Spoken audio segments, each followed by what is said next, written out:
Hello and welcome to In-House Matters by Lawcadia, a series of short, sharp conversations with legal leaders who are improving how in-house teams work. I'm Sasha Kirk, co-founder and chief strategy officer at Lawcadia, and thank you for joining us. For context, Lawcadia is an intelligent end-to-end legal operations platform for in-house legal teams operating in regulated and complex environments.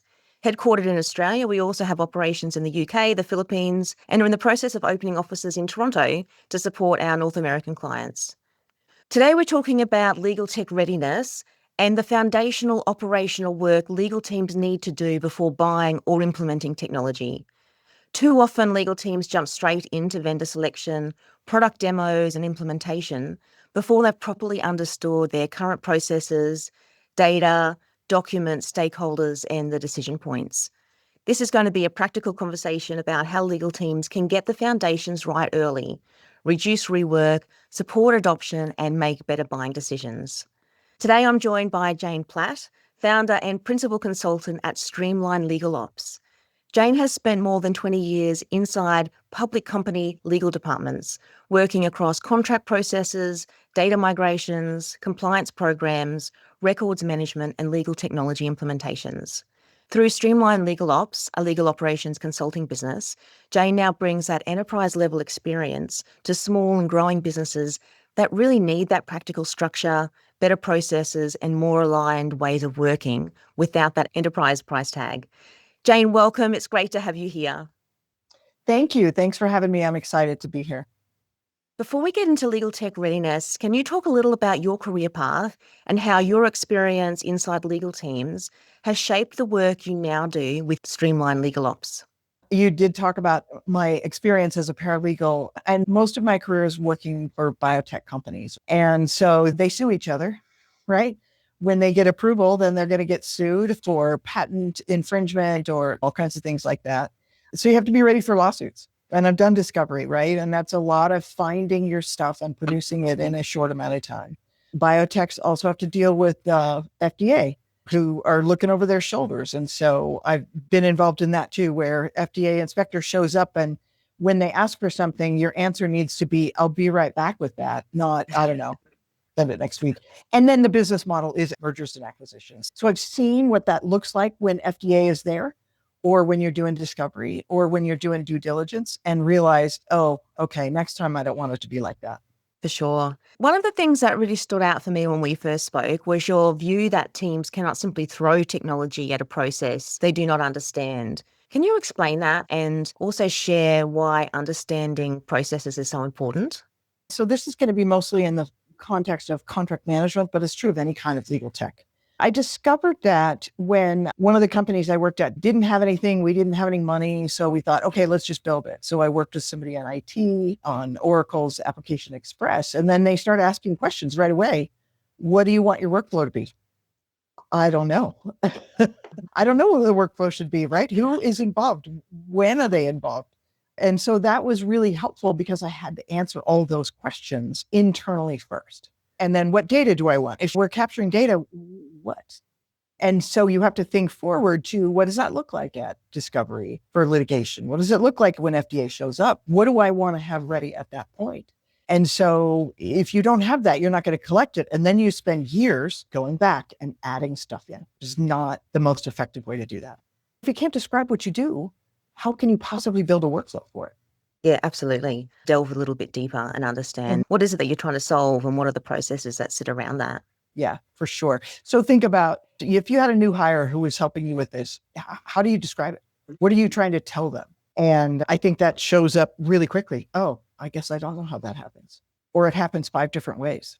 I love that analogy that you've just described.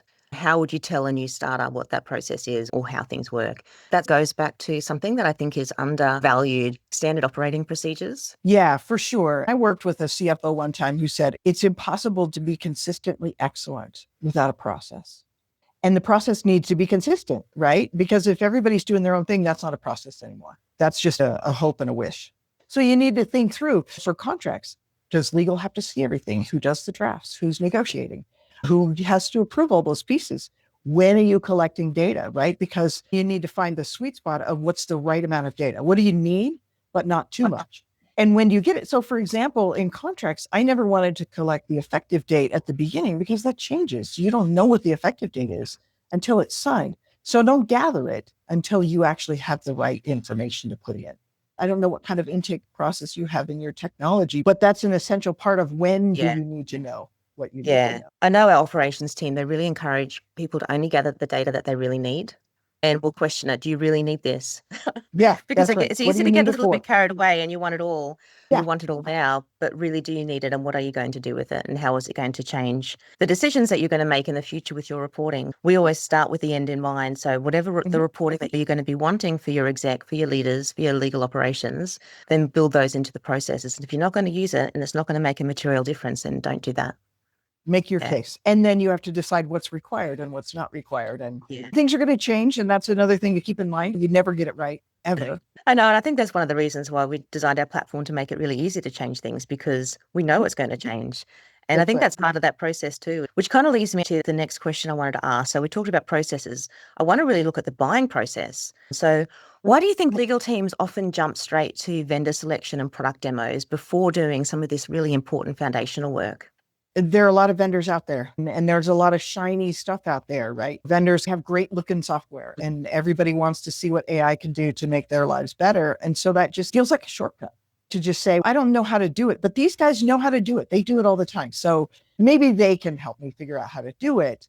So the platform has a lot of that baked in, but it doesn't have baked in, what kind of risk are you worried about? What are the sensibilities of the people who are going to use it? Like, for example, if you have general counsel who's like, I sign everything, that's a different kind of thing. And the software may not start with that. So you have a different environment, but it seems easy, like they know how to do it. So I'm just going to take what they know and we're just going to put that in and it will fix everything. And everybody makes AI sound like it will fix everything. I think that's an easy trap. And if you haven't done it very often, that makes it harder. And the pain is real. Right? So you're getting the pressure, you're falling behind more and more every day. So I got to fix this now. And I think part of it comes back to what we've spoken about before, Jane, which is that in-house legal teams, they don't go through the process of buying technology very often. So this is not a path that is well known. It's not something that people are terribly comfortable with. They're out of their comfort zone. So I think that adds an extra layer of challenge as well. And there's a temptation to, as you say, take that shortcut, because sometimes in-house legal teams, they just don't know what else they should be doing. Because it does feel like a shortcut. The technology will have been incorporating the way other people do it. So it feels like a ready-made, how do people do this? Yeah, but because others do it one way doesn't mean it's going to fit with the way that you do it. So when the legal team is preparing for technology, they've identified that they need something. What is that foundational operational work that really needs to be done? I think that you have to do some basic things like who and what and where, right? Who is doing this? Who is involved in the process? Find the people, collect their stories. And what are the documents? What are the materials you have to have? And where is that right now? And where do things get stuck? You have to have identified some of those kinds of things. And so if you don't know how you're doing stuff, how could you possibly find the software that will do it for you? I saw one time an inexperienced accounting department acquired a procurement software. And there were some basic questions they didn't ask. Like, this was biotech, so the contracts are, the vast majority are services. But the software that they ended up choosing was for widgets, so to speak, right? It's for buying things. And so they do that in the labs, but that's the small share of what biotech is spending their money on. And so they didn't even think through, what are we putting through our procurement system? And so then they have to rework something that was designed for widgets, items that you buy, into services that you buy. And that takes a lot more time and effort. And if they had thought about that first, then maybe they could have either configured it differently or looked at a vendor from that angle instead. How do you do services? Not just how do you do your stuff?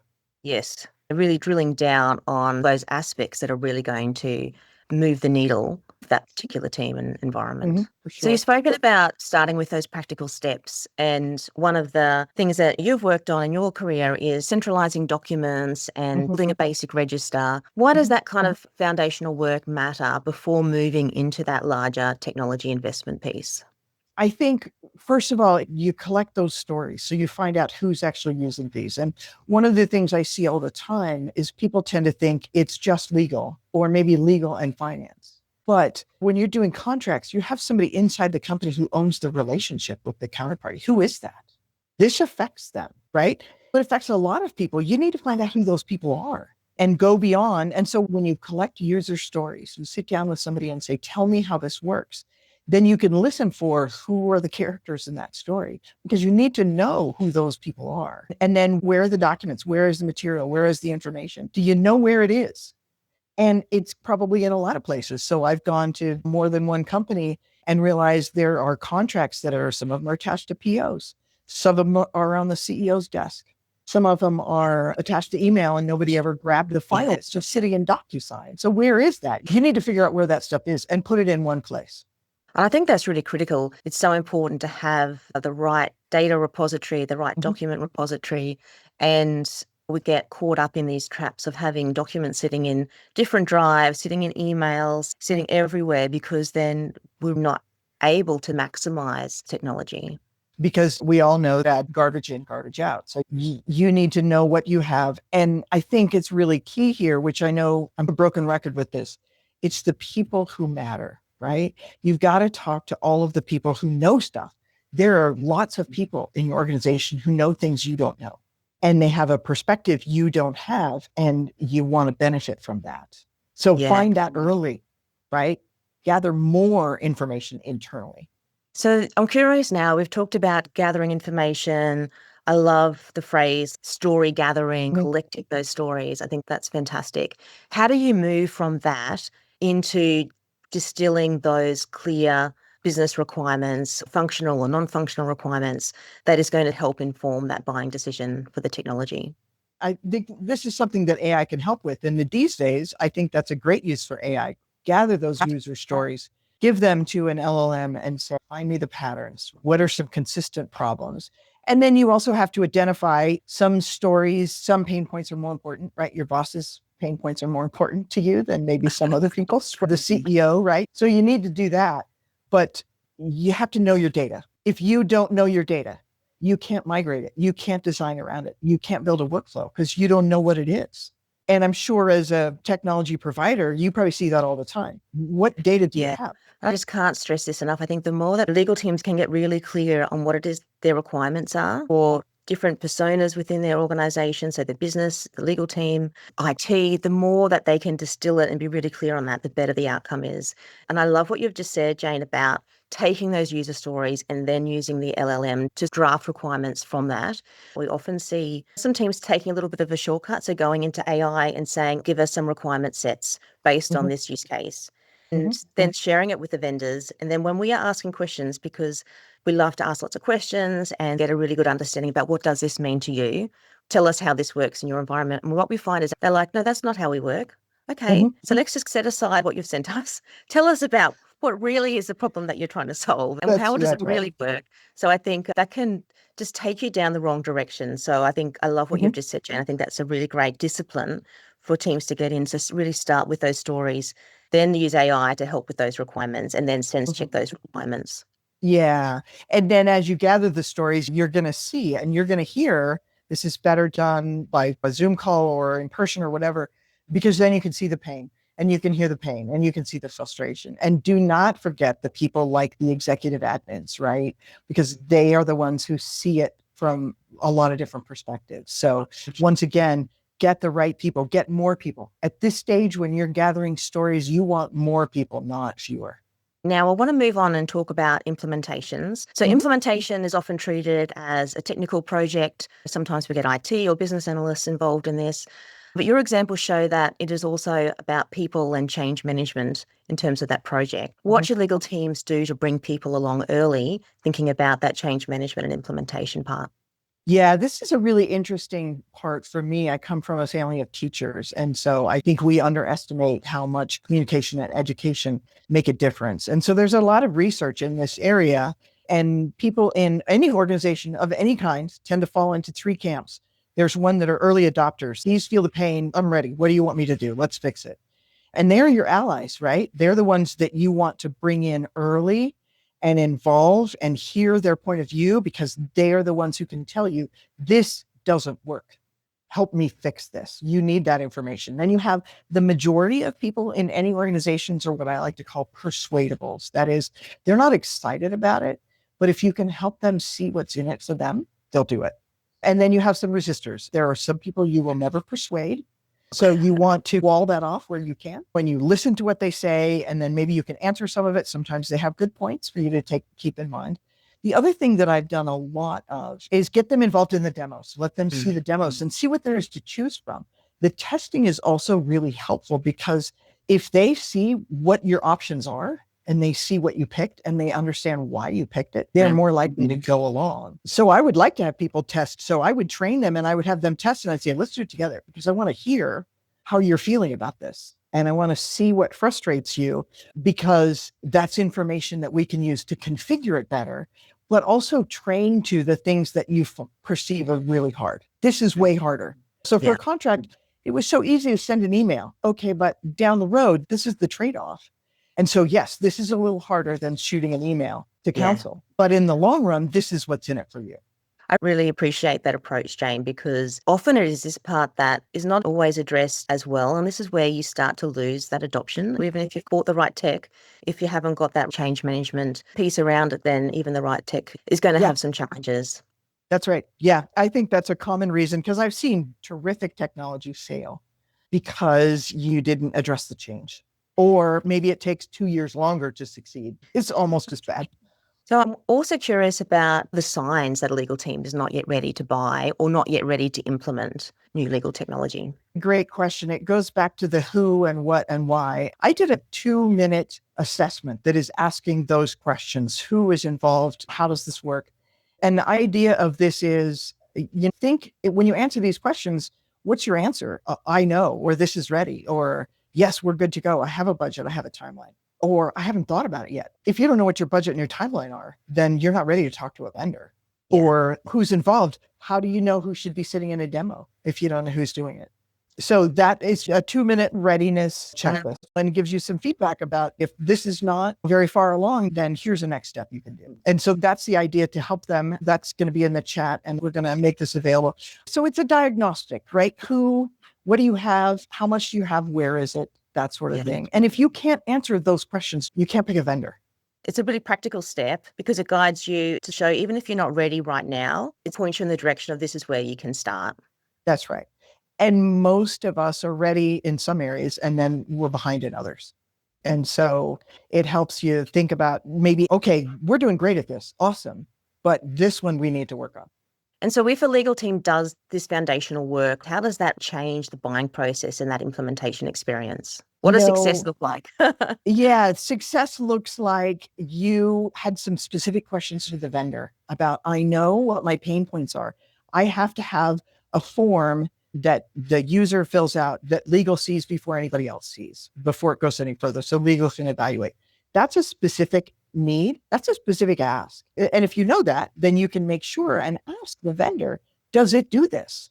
So that's a piece of it. The other part of it is as you're collecting stuff, you're going to have to migrate your material. So put it in one place so it's ready to migrate. And while you're putting it into one place, capture information about it. So go look at it because there are patterns, there are things that show up when you're seeing a big collection of them that don't show up when you look at something one at a time. But now you see a list and you realize, oh, okay, now I can see I need a bigger piece of information. So I've seen a list of contracts that actually doesn't have a description of what the contract is for. Now that you have 100, you realize, okay, that's a missing piece of information that we have to have. And how do you go through that process without overcomplicating it?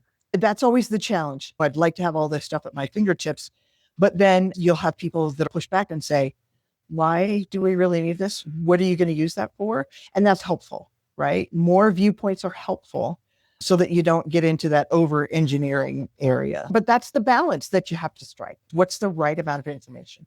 Now, I've got one more question before we finish.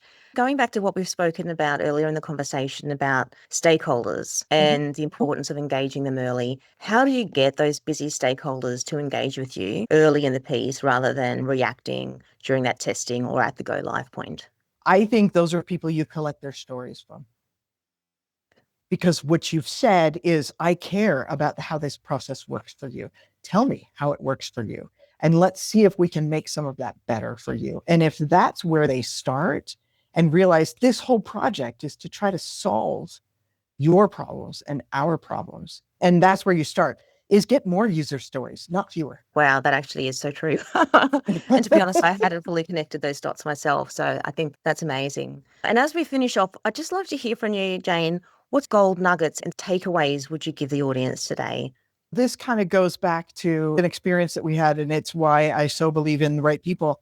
We had a company doing an ERP implementation right there in the accounting system, and they had a payroll module, and the payroll manager was extremely experienced. And she went to the two people doing it, controller and an IT person, and she went to them and said, I need to be involved because you're making decisions now that are going to affect my work, and I need to be involved. And they said, yeah, we'll bring you in. They brought her in 3 weeks before they were going live. And that's the first chance she had to see the module. And she said, this isn't compliant. We can't use it. We have to start over. So it's the people. Talk to people and find out what they know, because they know things you don't know. That's the big problem, is you don't know what you don't know. But there are people at your company who may. I think that's what we should have called the topic of this conversation. Helping legal teams because you don't know what you don't know. It sounds fancy when we call it about legal tech readiness, but essentially if you dig deep, that's what the underpinning concept is. So Jane, thank you. This brings us to the end of this episode of In-House Matters by Lawcadia.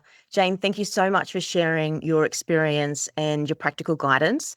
And I also thank you for sharing that quick legal tech readiness checklist. The key message from today is clear. Legal tech readiness starts well before vendor selection. So when legal teams take the time to understand their current processes, involve the right people, and define what they're actually trying to solve, they're in a much stronger position to make better buying decisions and support successful implementation. Thank you everyone for joining us. If you'd like to continue the conversation or learn more about Lawcadia, please reach out to me on LinkedIn or visit lawcadia.com.